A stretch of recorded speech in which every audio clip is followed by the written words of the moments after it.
Okay, so let's continue working on the English defense, and this time we'll study the symmetrical variation. C4 here, one of the most logical replies black has is C5, and here we have the symmetrical variation. As white, we have a lot of ways of developing our pieces. We have a lot of systems. I like doing the fianchetto, and I like playing this move right now. I would like to play bishop g2, knight c3 to place my pawn on e4, and my knight on g1 I want to play knight e2. That is the reason why I'm not playing knight f3 here. And yes, this move it's been played a million times, you'll find a lot of games, and the move is great. The thing is, this move is not part of our repertoire, and again, I want to play a Budbinic system, and that is knight c3, bishop here, place my pawn on e4, and my knight to e2. And, well, this is a great system, and again, we rely on position understanding instead of memorizing too much. So, this move is, well, our choice. And black, usually if he plays natural moves like knight c6, if he plays the fianchetto, then we won't have many issues getting that position we want to play.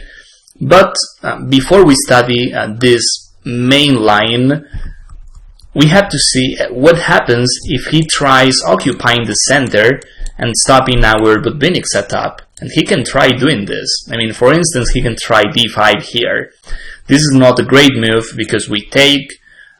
Now, well, he has to play queen takes d5. If he wants to play in a gambit mode, then I can even play a move like e4. And he cannot take in view of queen a4 check, and he loses a piece.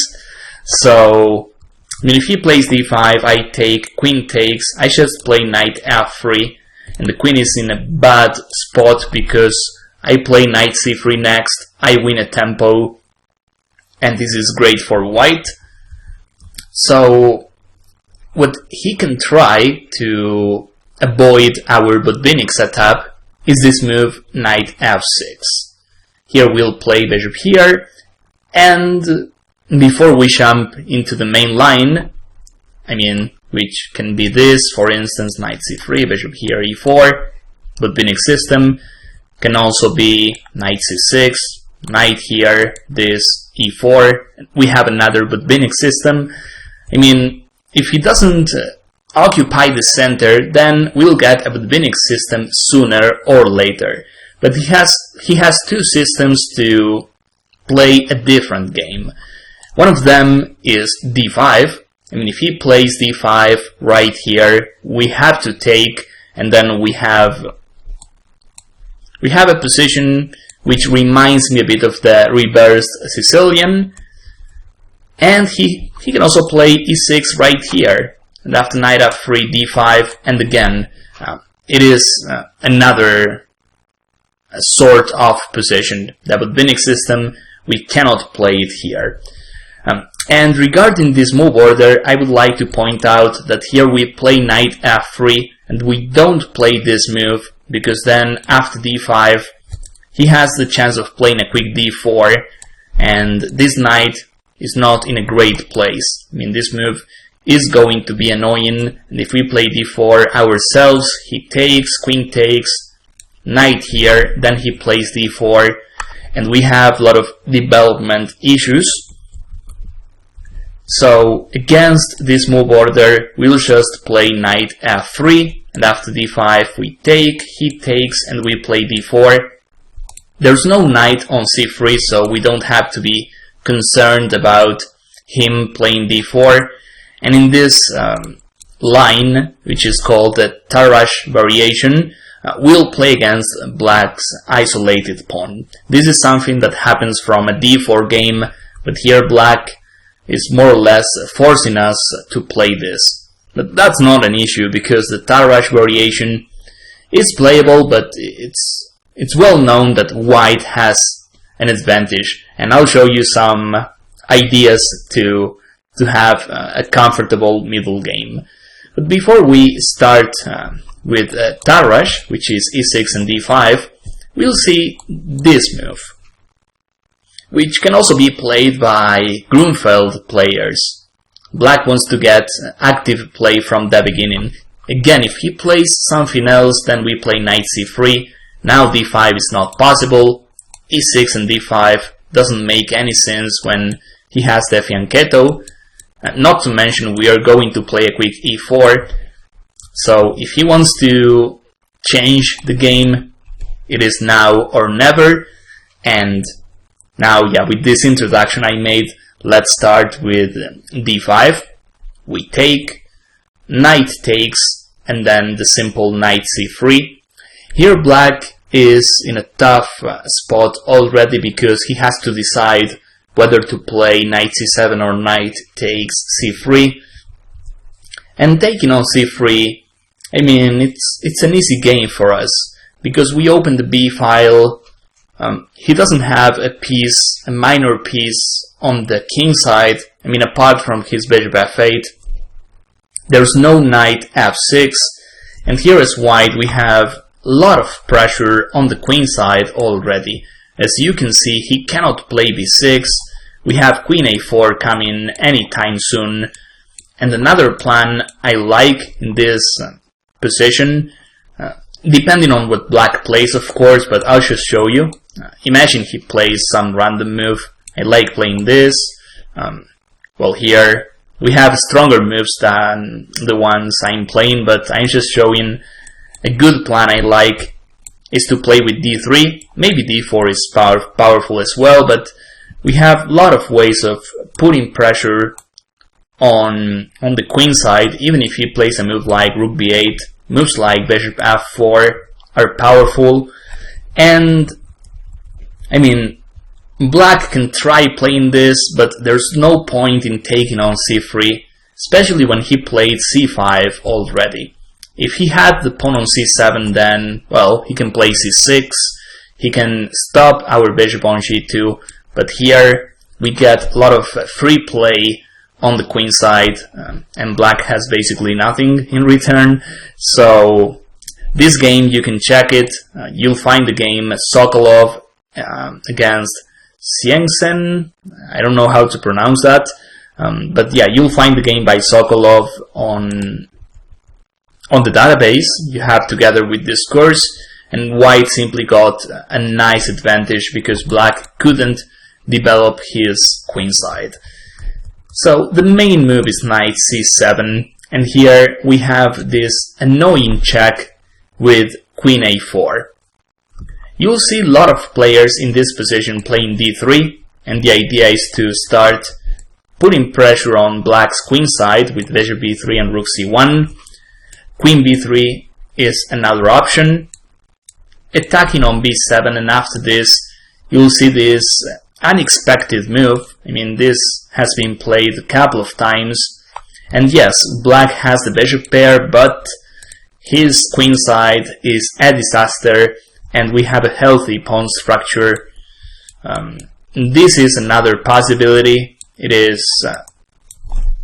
a complicated position where black's bishop pair has to be respected, but again, his pawn structure is a mess. So it's up to you. I mean, you have a lot of possibilities. I like queen a4 check because it's simple, and no matter how black covers the check, we'll have a long-term advantage. It might be slim, but it is a long-term advantage, and black, he always has to be fighting for equality. So now let's see how he can possibly cover the check. Knight c6, very bad idea. I can take, pawn takes, I can just take on c6. I mean, if queen d7, I'll trade queens off, I'll play the endgame with an extra pawn, and if bishop d7, I would just take. He has a slight compensation, but I don't think it's gonna work. That the computer gives white almost an extra point so that's almost decisive. And if you don't want to give black a lot of counterplay, just play queen e4, get your pieces out, and you have an extra pawn. Can't be that terrible for us. So knight c6, I don't think we'll face this move, and if we do, then just take the pawn. Knight d7 is way too passive. I can play this. He still has a lot of issues moving his queenside pieces. a7 is hanging if he moves the rook. This diagonal is painful. He cannot move his pieces at all. He cannot even play e5 because we win. So maybe he has to play this. But with this low development black has, I can play d4, trying to win a pawn with d takes c5. I guess this is a nightmare for black already. Don't be surprised if the ancients are saying white is winning already, because this is what lack of development looks like. This, check, bishop f4, or knight here. Here I don't want to castle kingside yet, because I want to like mate him somehow or check him on d1. But yeah, the computer says this move is just winning. And yeah, he lost the right to castle. He has to deal with this diagonal with moves like knight e5, rook d1 check, the other rook goes to c1. Yeah, super tough for black to defend. And we are winning according to the ancients, but imagine for some reason we are not. Well, then black, he has to play accurate moves anyway, so he's likely to make a mistake and make things even easier for us. When I play chess, I try finding positions that are easy to play for me and tough to play for my opponent.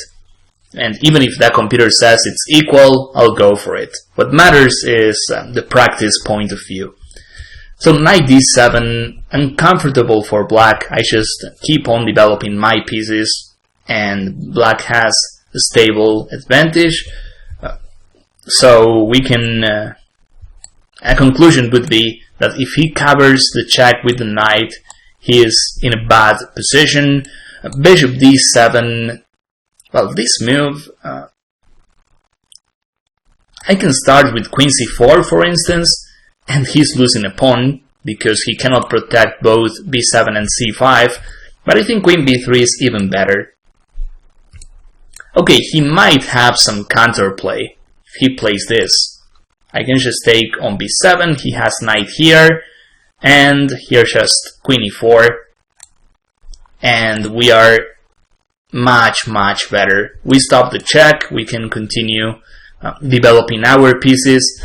Worst case scenario, I can play king f1, and the computer also says white is much better. But queen e4 has a nice trap, because here black probably thinks bishop f5 is winning because it's attacking our queen. If we move the queen, he has knight c2 check, but guess what? We are not losing at all. We win with queen takes f5. Knight takes, bishop c6, and black has no choice but to play queen d7, and okay, here this endgame is risk-free for us. We have an extra pawn. No chance of losing this unless we make a huge mistake. So, what a nice trap. I mean, a lot of black players, they probably try playing this thinking they have some compensation, and they probably miss this move. So, knight c6, you can check all the analysis, but basically, after both king f1 or queen e4, white has a clear advantage. And just before we close this comment, this line, bishop c6 also loses because of this, and he has to play queen d7. This is even worse because here we get the queen back, and we also have an extra piece. So, yeah. After queen a4 check, we probably realize the only move he has, I mean the best move he has, is queen d7. I think I forgot about the line before. I don't want to forget this. Okay, queen b3. I just said knight c6, and this move is also possible, but then I take, knight takes, and the b7 pawn is hanging, so no compensation for black. Now, yes, we can come back to the main line, which is queen d7, and here I simply like knight f3. This position, again, we are talking about a slim advantage for white, but black has to always fight for equality, and it's not simple. In the game we are following, which is Kachiev against Michalevsky, two well-known grandmasters, black took on a4. And we'll see white ended up with a lot of pressure on the queen side. If he decides to play with queens on board, then, as Grandmaster Rivley says in his analysis, I can castle, he can play 5, sure. Now I have both d3 and trying to play in Sicilian mode, something like this, bishop e3, knight e4, or why not another plan you'll find in this positions a lot is knight d2, knight c4, and then one day I can try playing with f4 as well, trying to blow black's center. Hopefully my bishop also enters the game at some point. This is nice. But here Rivley says playing e3 for white. And I love this concept because black is down in development, and here I can try rook d1 and d4, and if I manage to open that position and black still has a king in the middle, then that is going to be much better for us. Imagine here that computer says black has to play knight e6, and nobody is going to play this move against you because he moved the knight like 3 or 4 times already. He's leaving the d5 square unprotected, and as white worst case scenario I always have plans, and I mean that computer insists on playing no development moves, and this has to be wrong. I mean, as white almost every single piece is out and black is playing as a computer, which is great for computers but not that great for humans. So this line after queen a4, queen d7, knight f3, if for some reason he decides to play with queens on board, that's nice, we castle, and here I like this e3 idea. Or worst case scenario d3, and we have a lot of plans. So in the game we are following Kachiev against Michalevsky. Black took on a4, we obviously retake, and now c5 is at risk. Black played knight d7. Knight e6 is possible too, but I think he's wasting too many moves with his knight. And here we have a game by Ivanchuk where he won in 17 moves. So let's take a look. Before he castles, he plays b3. Now we have a huge lead in development. Here, bishop a3. As you can see, c5 is suffering a lot. He cannot use bishop f8 to protect it. And this, I simply play knight e5, and I'm happy with the extra exchange. So black decided to play knight b4. Lovely move by white, king d1. And, well, as the say goes, one mistake is followed by another one. Maybe black missed this knight b6, I don't know. But what I do know is that we have a lot of ideas, like taking on c5 and then we take on b4. That is an extra pawn for us. I also know that this is too risky because this diagonal is open. And, well, black has basically no moves. Maybe knight a6. This is the only move black has not to lose a pawn. But yeah, rook c1. And I think that pawn is gone. If b6, I have knight e5. That's game over. And yeah, if something else, I just take on c5. So okay, this move, not a good idea, weakens the queen side too much, but that is the only way he can avoid losing a pawn. So knight b6, rook b8. Ivanchuk decides to take, but this move was also powerful. We start smelling black can lose a piece in this position, but well, Ivanchuk took the bishop pair, and the thing is, we have another knight going to b6. Black has to play that move, knight c4. What a nightmare for black this game is. I mean, bishop b2. He cannot even move his knight on b4. He plays knight d8, bishop here, and black resigns. He cannot move the rook to c8 in view of knight takes b6. These two squares are covered, and well, he basically loses material. He has to play rook b7, but okay, this has to be completely lost, and black resigns. This happened in a game between strong grandmasters, so here we see this line. Even in the queenless position, there's a lot of danger for black, and knight e6, that has to be a mistake because black's pieces are not coordinated at all. This bishop cannot move. Bishop on c8, as usual, is tied up to a queenside defense. So, and yeah, also Ivanchuk played excellent chess starting from this position onwards. b3, bishop a3, king d1, that was awesome. But in this game, black plays knight d7, which looks like an improvement. This reminds me of the knight d7 line where black has the queen on d8. He still has issues to finish his development properly. This diagonal is a nightmare, and okay, in this game he plays e5. Maybe e6 looks more solid, but here I can just castle, or bishop d2. This looks so accurate. I stop bishop b4 and I prepare rook c1, and black is in bad shape.